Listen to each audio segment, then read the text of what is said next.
The difference between vision and a goal is the finish line. A goal is 26.2 miles. You can simply count the metrics and know when you've completed your goal.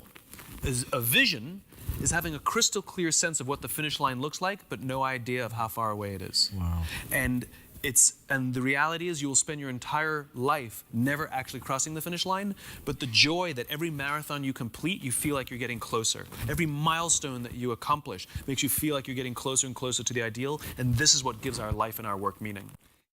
That's right, Simon Sinek, one of my all-time favorite TED Talk speakers. And check out his 9 million views at YouTube TED Talk. I purposely included his speech at the 2017 Intro Leadership Summit in this webcast episode to reverberate his message to all our viewers that we need to make some real sense of our plans and actions to get to the finish line. No doubt that each of us has vision, be it personal or business.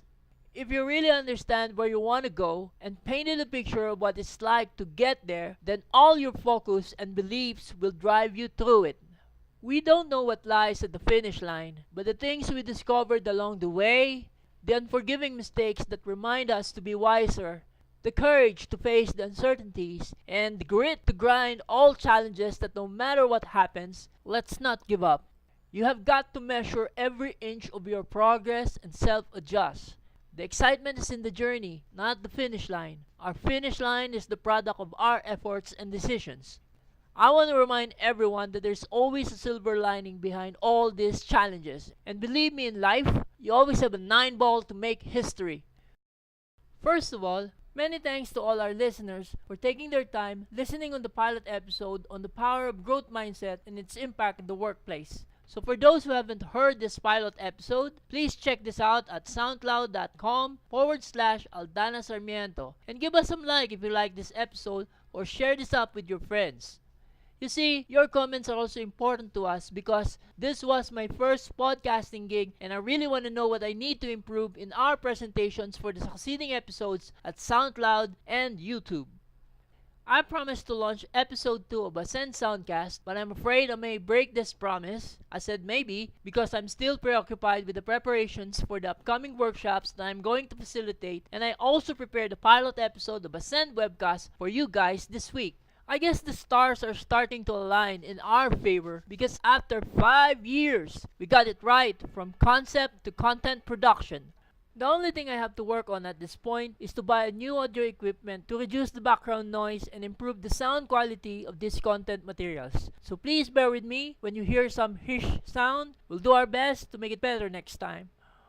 Before I introduce the pilot episode of Ascend webcast, my name is Rodel Augusto G. Sarmiento. They call me Del, and I will be your host for this pilot episode. Hey, this is Del. Welcome to Ascend Webcast, the business solutions maintained and operated by Aldana Sarmiento and Company. Welcome to the pilot episode of Ascend Webcast. The topic of this pilot episode will dwell on technology, the Microsoft Excel. For more than 30 years now, this spreadsheet application is widely used in offices and schools worldwide, yet only few from SMEs in the Philippines have harnessed its full power by office professionals, entrepreneurs, and students in this digital economy. The demand for these skills is growing, and sure enough, Microsoft Excel is an enterprise mainstay for years to come. Microsoft Excel is the perfect workhorse for accounting, audit, programming, project management, retailing, data journalism, statistics, stock trading, surveying, engineering, marketing and sales, human resources, logistics, and production, to name a few. There's even Excel for the blind and visually impaired. Imagine that. So if a blind can use Excel, what's more for us as normal people?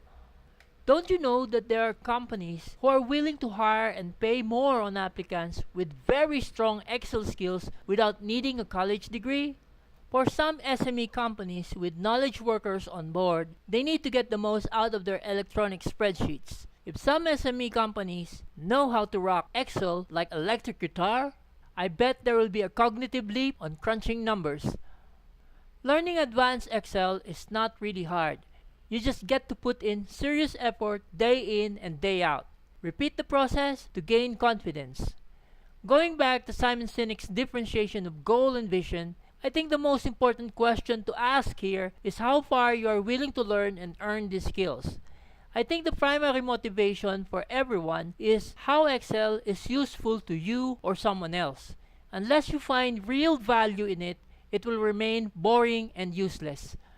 If you don't know much about Excel, at some point you will crash and burn when the volume of data to process becomes too laborious or the analysis required becomes more extensive. On the other hand, it can be a goldmine to promote your career for earning such indispensable skill. So it's really a choice. Stay as is and get killed, or pursue advanced skills and become a killer in Excel. I've been a professional accountant for over 20 years now and has extensive experience in BBA programming and MySQL database management for the last 8 years. By combining these two experiences, it accelerated my skills in business intelligence and advanced analytics using Microsoft Excel and Access as my front-end applications. I will not trade my experiences for the world because I became an expert in Excel through discovery, exploration, and experimentation of real-world office works.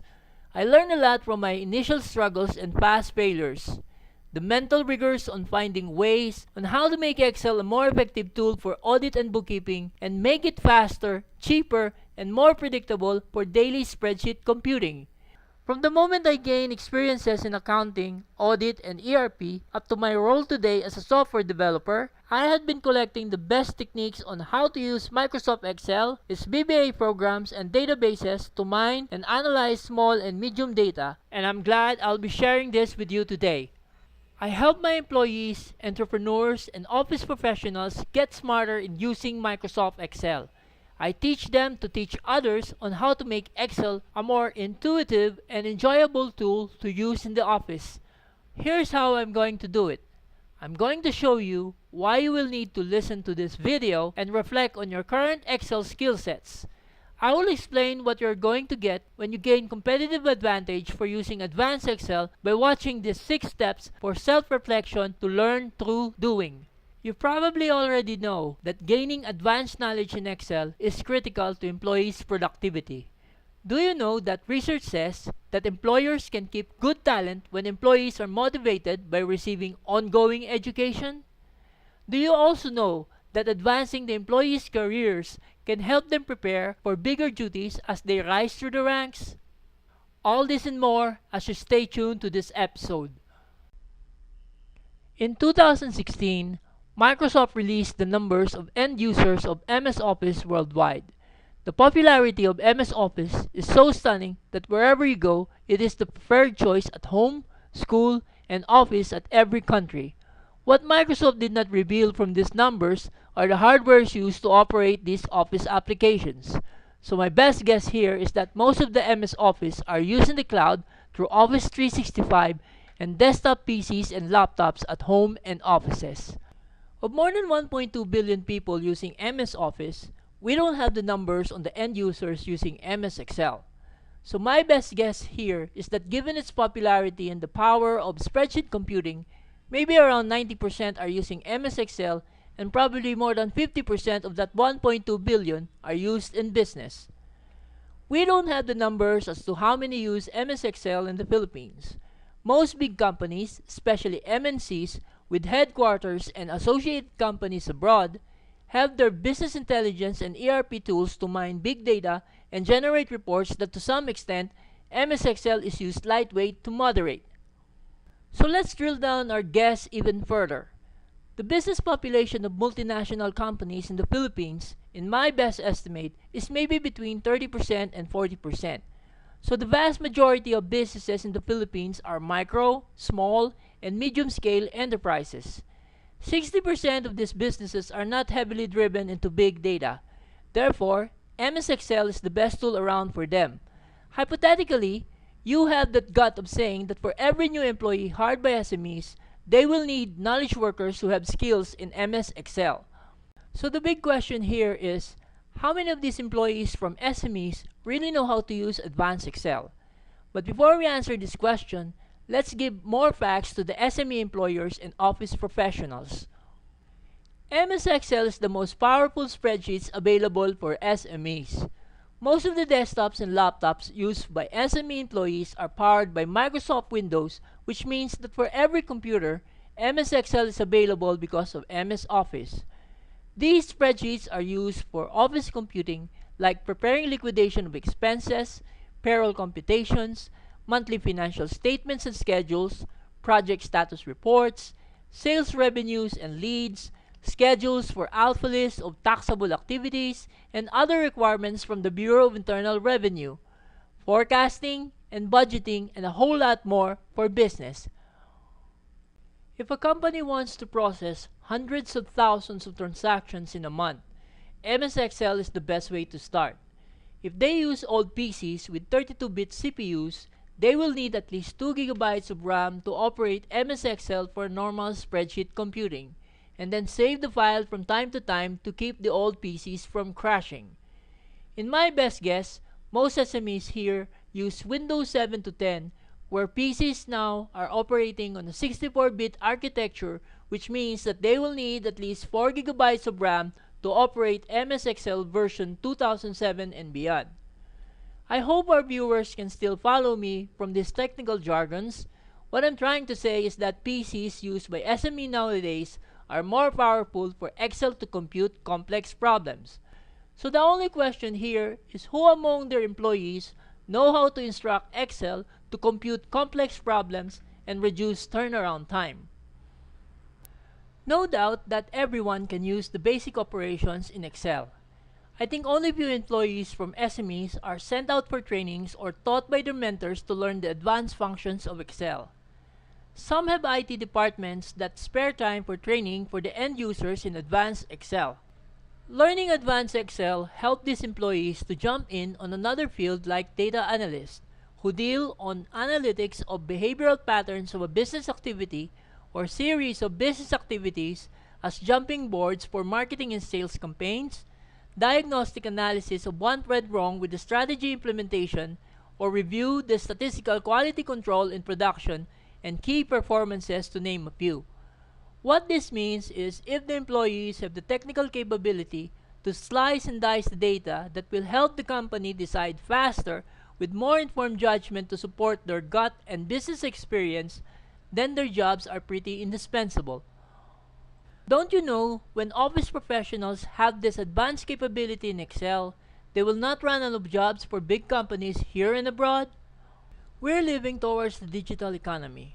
Even small-time buyers and sellers meet online to transact business and make money. Millennials are more exposed to business and office applications that when they transition to working in the office with business process automation, they can deal with this right away.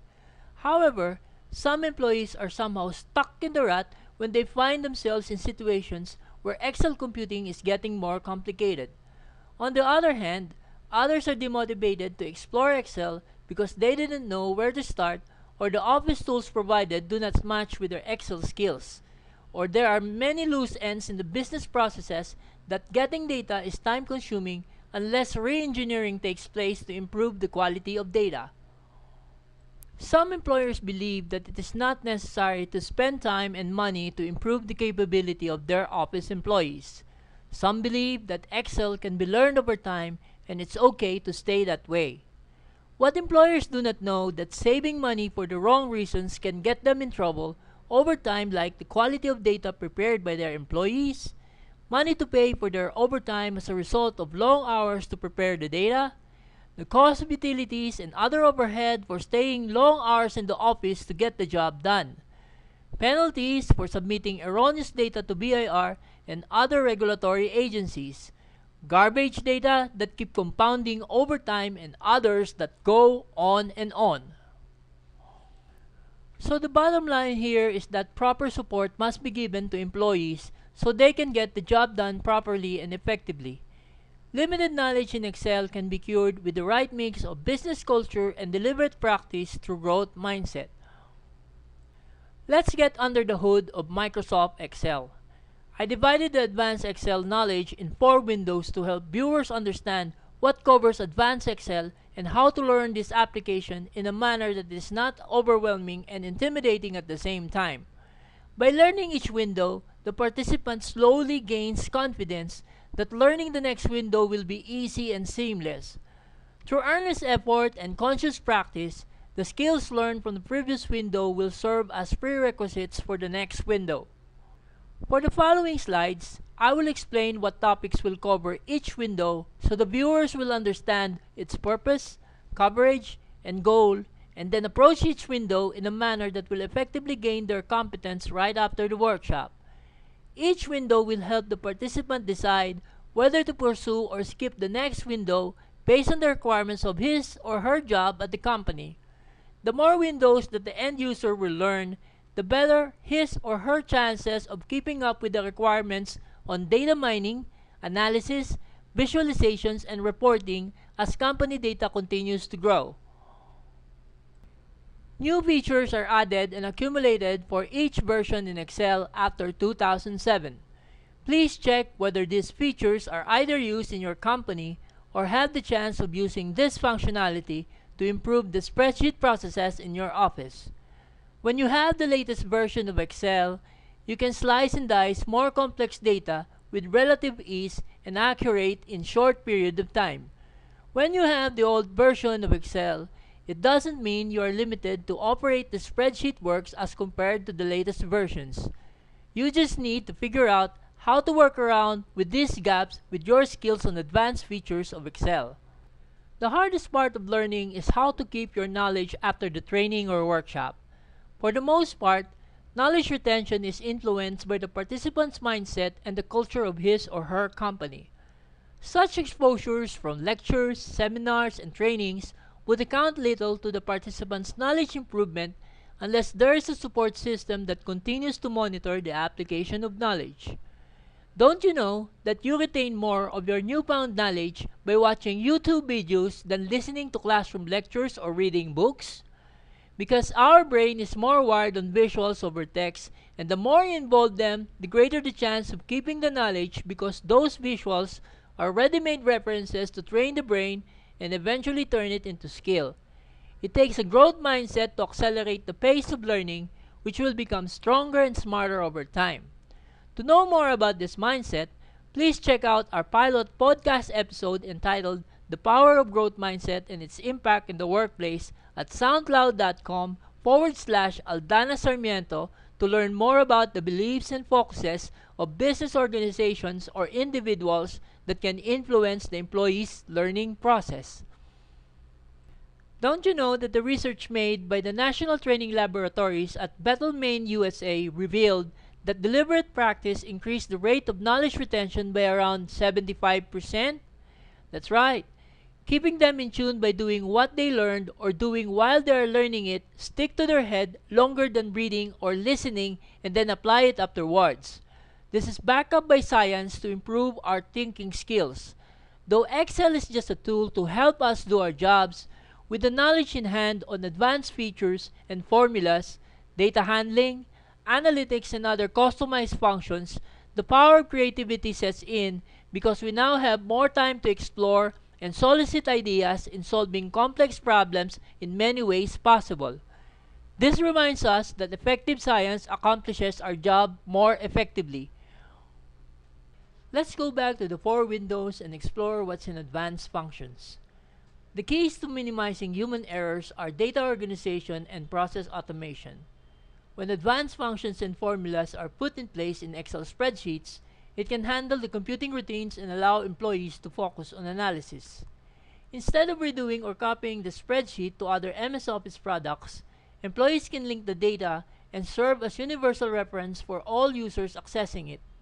The members of the team can work on the same workbook without making any versions that can confuse other members in the use of current data. A single reference workbook can change the process of collaboration and coordination with one another. The turnaround time will be further reduced when work processes in the field are more attuned to the capabilities of MS Excel. Excel files are usually corrupted when Microsoft Excel crashed. Learning the effective techniques for organizing spreadsheet data and using efficient formulas can prevent Excel from crashing due to overused memory or limited processing capacity of the old PCs. Creativity is necessary in preparing the data in harmony with the advanced functions and formulas for faster spreadsheet computing.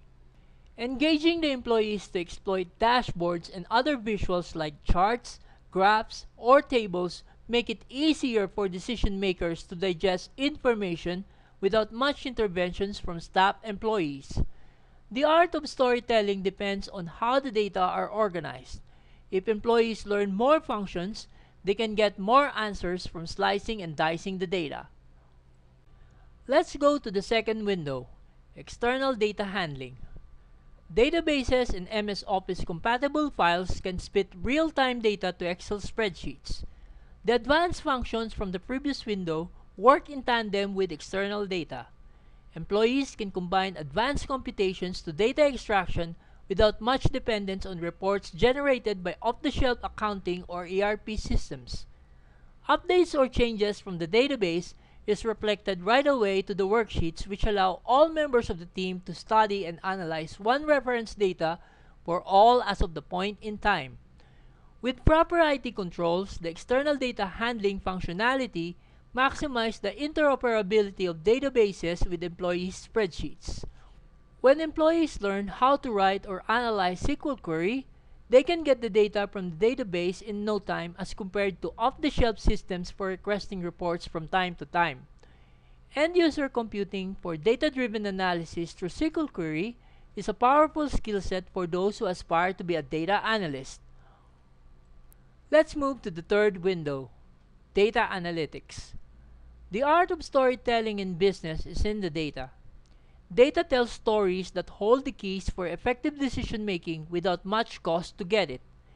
Metrics tell more objective stories than gut or subjective feel by experienced employees.